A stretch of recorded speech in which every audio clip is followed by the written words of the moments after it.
What is going on, everybody? Welcome back to the channel. Now this is going to be a little bit of a different iPhone 15 review.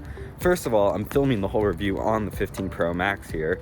And second of all, I wanted to do this one more in this casual, informal style. So with that, let's get started by talking about the biggest change that I've noticed with this phone, which is actually the design. On paper, not much has changed with this phone. It still has the same boxy square edges and front and glass back sandwiched by a band of metal, but they've changed the materials and the shaping ever so slightly to actually make a big difference with this phone. First of all, they switched the metal on the outside to titanium, which is a lot softer feeling of a metal, and they actually rounded the edges of it.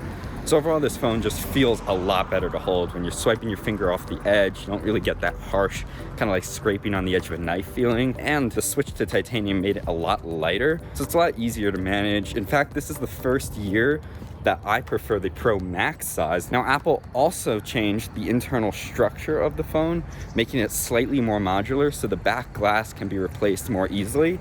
Now, this is important because if you use your phone without a case like I do, I have my 12 Pro here, but I cracked the back of it. It was an expensive repair to get fixed, but that cost has gone a lot down with the new 15 Pros because of that re-engineered structure. And so that, combined with the feel of this phone, actually makes this a great phone for users who don't like to use a case. Now, the other thing you may notice with these new phones is the colors. I picked up a blue Pro Max and a natural titanium 15 Pro, and I absolutely love these colors. One thing I will note is that the darker shades of this phone, specifically the blue that I'm testing, picks up fingerprints very easily. And so I think this year, if you're gonna get any color phone, you should go for one of the lighter models because the edges don't hold fingerprints as well. And I just think it looks sick in this color. Now, wrapping up design, the only other two changes that Apple made that are worth mentioning is one, the introduction of USB-C. So they changed from the Lightning port to USB-C. It improves data transfer speeds a little bit, and now you can like record camera videos onto external hard drives. But other than that, it just means you're gonna have to buy a new cable, and that's really it. And then the last change, and this is one of my favorite additions to this phone, is the introduction of the action button. Now, Apple didn't really talk about it that much in their event. They were just like, yeah, you can use this to open the flashlight or camera or some other feature. However, I actually really enjoy this feature for one specific reason, and that is shortcuts. So you can actually pair this button with built-in shortcuts, which essentially lets you control anything you could with the iPhone. And so I've used this, for example, to control smart home tech. Now that brings me to the second big change on this phone, which is the camera system. Apple improved the main camera on this by introducing a new 48 megapixel sensor that gets much sharper photos than before. I mean, like, the photos I can get on this phone are incredible.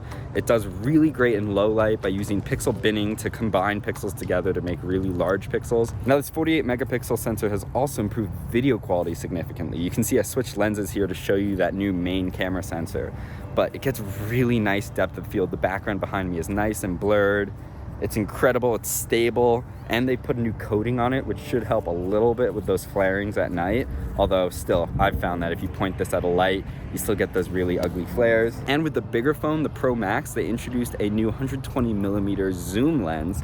So you can do things like zooming in on objects in the distance. It's really stable, really nice. It's actually really cool how Apple was able to introduce this into the phone. They have this whole mirror system inside the lens so that the light will actually bounce into the phone, back and forth a couple times, and then finally hit the sensor. But anyway, that's really all that I noticed about this new phone and using it for a couple days. But anyway, yeah, that's been my review of the 15 Pro and 15 Pro Max.